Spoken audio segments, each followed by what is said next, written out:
बड़ी खबर, भारत पाकिस्तान के बीच जो तनाव की स्थिति बनी हुई है, उसी बीच शहबाज शरीफ बौखलाते हुए बयान देते हैं कि भारत वो दर्द नहीं भूल पाएगा जो पाकिस्तान ने उसे दिया। शायद यहाँ पर शहबाज शरीफ ये भूल गए कि यहाँ पर भारत ने पाकिस्तान को दर्द दिया था जो वो अभी तक नहीं भूल पा रहा है, और यही दर्द जो है शहबाज शरीफ के बयानों में छलक रहा है और शहबाज शरीफ की गीदड़ भभकियों में छलक रहा है। दरअसल यूएन में भारत ने पाकिस्तान को मुंहतोड़ जवाब दिया, जिसके बाद शहबाज शरीफ बौखलाए और उनका ये स्टेटमेंट सामने आया। लेकिन इसी बीच अब भारत की तरफ से चेतावनी सामने आई है। भारत लगातार पाकिस्तान को मुंहतोड़ जवाब देता आया है। ऑपरेशन सिंदूर की आपने ये तस्वीरें भी देखी थी जब भारत ने ऑपरेशन सिंदूर के जरिए पाकिस्तान के जो आतंकी ठिकाने हैं उनको नेस्तनाबूद किया था। लेकिन अब यहाँ पर शहबाज शरीफ की धमकी आती है, शहबाज शरीफ की गीदड़ भभकी आती है, और अब यहाँ पर भारत की तरफ से एक बड़ा बयान सामने आया है। किसने बयान दिया है, पूरा मामला क्या है, इसकी ज़्यादा जानकारी के लिए हमारे साथ जुड़े हैं ऋतिक, उनसे जानेंगे। ऋतिक, भारत और पाकिस्तान के बीच जो कॉन्फ्लिक्ट है वो लगातार बना हुआ है। लगातार पाकिस्तान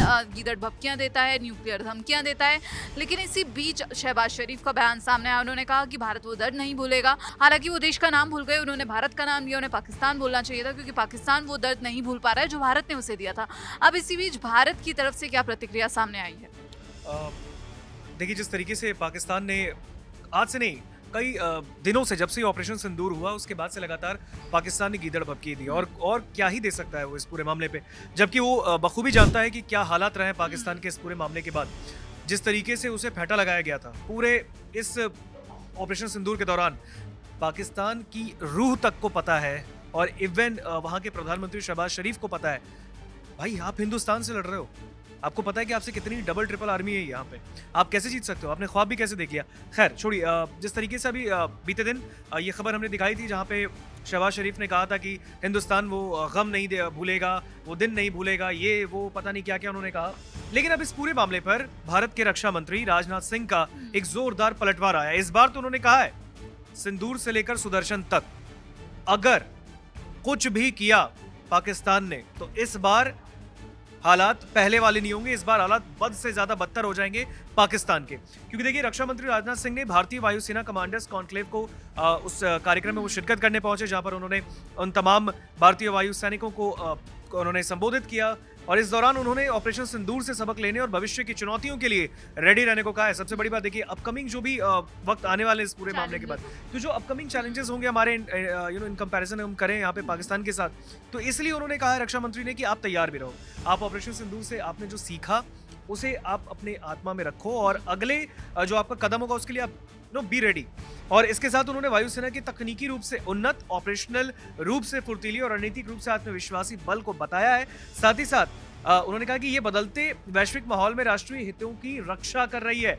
तो कहीं ना कहीं राजनाथ सिंह का कहना है कि ऑपरेशन सिंदूर में सेनाओं ने हाई इंपैक्ट और शॉर्ट ड्यूरेशन ऑपरेशन की क्षमता दिखाई, यानी बेहद कम वक्त में जिस तरीके से पाकिस्तान को हिंदुस्तान ने जवाब दिया है वो बहुत है पाकिस्तान को समझने के लिए कि अगर लंबा वक्त और ये टाइम पीरियड चल जाता, अगर सीज फायर नहीं होता तो शायद क्या हालात हो सकते थे पाकिस्तान के, आज शायद मैप से हट जाता। खैर, ये मई 2025 में हुआ था जब पहलगाम आतंकी हमले में करीबन 20 से 25 लोग से ज्यादा उनकी जान गई थी, करीबन 26 लोगों की जान चली गई थी।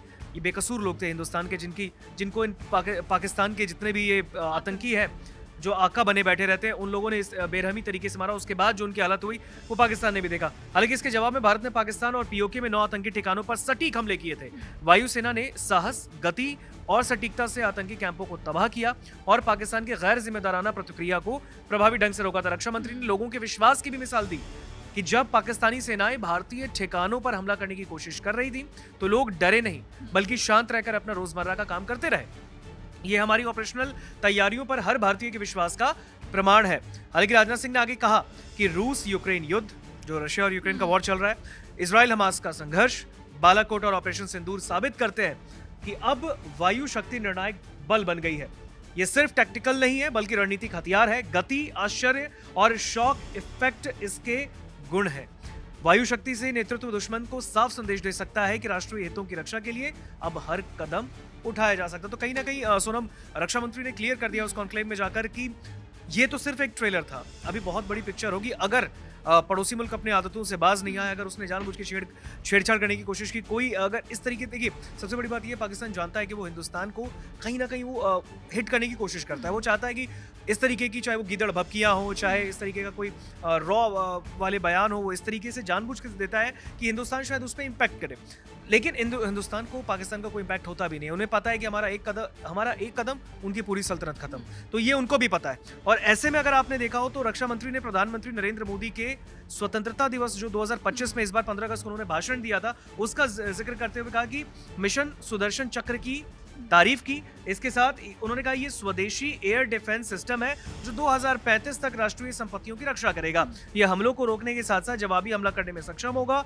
राजनाथ ने कहा है कि स्वदेशी जेट इंजन विकसित करना राष्ट्रीय मिशन है और सरकार पूरी तरह से प्रतिबद्ध है।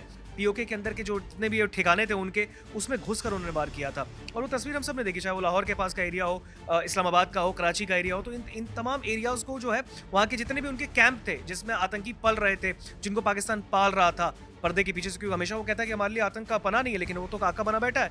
तो इस तरीके से वहाँ पर उसको खात्मा किया गया। उन्होंने कहा कि इसमें 96 वायुसेना से जुड़े थे। ऑपरेशन सिंदूर को 3 सर्विस सिनर्जी का चमकदार उन्होंने उदाहरण भी बताया, एग्जाम्पल बताया। ज्वाइंटनेस की जरूरत पर उन्होंने इसके साथ जोर भी दिया और वायुसेना की मानवीय मदद और आपदा राहत कार्यों की उन्होंने रक्षा मंत्री राजनाथ सिंह ने तारीफ की। कॉन्क्लेव में सीडीएस जनरल अनिल चौहान और वायुसेना प्रमुख air chief marshal AP Singh भी उनके साथ मौजूद थे। तो कहीं ना कहीं जो टीम को लीड कर रहे हैं वो भी उनके साथ वहां पर उस मंच पर थे। तो कहीं ना कहीं राजनाथ सिंह ने ये क्लियर कर दिया है इस पूरे कॉन्क्लेव में कि जिस तरीके से अगर अब पाकिस्तान ने कुछ भी कदम उठाया तो फिर वायुसेना जो हमारे तैयार है, वायु सैनिक जो हमारे तैयार हैं, अब हर तरफ से घेर कर पूरी तरीके से उसे मारेंगे। लेकिन मैं चाहूंगा यहाँ पर जो बयान शहबाज शरीफ का, क्योंकि आपने भी उस खबर में बताया था कि शहबाज शरीफ जो गीदड़ भभकी दे रहे थे, आपने वो खबर की थी, जरा मैं चाहूंगा आप दर्शकों को बताइए कि उन्होंने क्या कहा था, क्योंकि उसके बाद से ये राजनाथ सिंह का पलटवार के तौर पर देखा जा रहा है। जाहिर तौर पर क्योंकि बीते दिन शहबाज शरीफ का बयान आता है, राजनाथ सिंह का बयान आज आता है, तो कहीं ना कहीं राजनाथ सिंह को भी शायद उन्होंने भी ये बयान सुना, शायद ये खबर उन्होंने पढ़ी होगी कि भाई इस तरीके से अभी भी पाकिस्तान के प्रधानमंत्री अनाप शनाप कुछ भी बोल रहे हैं। तो कहीं ना कहीं अब राजनाथ सिंह ने उनको शहबाज शरीफ की तरफ से दरअसल गीदड़ भभकी दी गई और शहबाज शरीफ ने फिर से जो है झूठा दावा किया, जिसके बाद अब उनकी जो बेइज्जती है वो हो रही है पूरे सोशल मीडिया पर। उन्होंने दरअसल ये कहा कि दिल्ली से मुंबई तक जो पाकिस्तान ने भारत को दर्द दिया है वो भारत भुला नहीं पाएगा। हालांकि शहबाज शरीफ लगातार झूठे दावे करते हुए नजर आए हैं। उन्होंने ये भी कहा कि पाकिस्तान ने भारत के विमानों को मार गिराया। हालांकि यहाँ पर पाकिस्तान ये भूल गया कि पाकिस्तान के विमान थे जिन्हें भारत ने मार गिराया था। F-16 की बात यहाँ पर भारत की तरफ से की गई थी। तो शहबाज शरीफ हैं वो लगातार कई मंचों पर झूठ बोलते हुए नजर आए हैं, कई दावे करते हुए नजर आए हैं जो अपने आप में झूठे हैं, जो खुद ही उनके जो आतंकवाद को वो पालते पोसते हैं उनको बेनकाब करता है। तो यहाँ पर पाकिस्तान लगातार हर मंच पर झूठ बोलता है और फिर बेनकाब हो जाता है, एक्सपोज हो जाता है। और यहाँ पर भारत को जो है आतंकवाद के मुद्दे पर बहुत देशों का समर्थन मिलते हुए नजर आ रहा है, जिसके बाद पाकिस्तान बौखलाया हुआ है और ऐसे बयान दे रहा है। फिलहाल इस पूरे मामले पर आप क्या कुछ सोचते हैं हमें कमेंट बॉक्स में जरूर बताइएगा। बाकी देश और विदेश की खबरों के लिए आप जुड़े रहिए दैनिक जागरण के साथ। नमस्कार।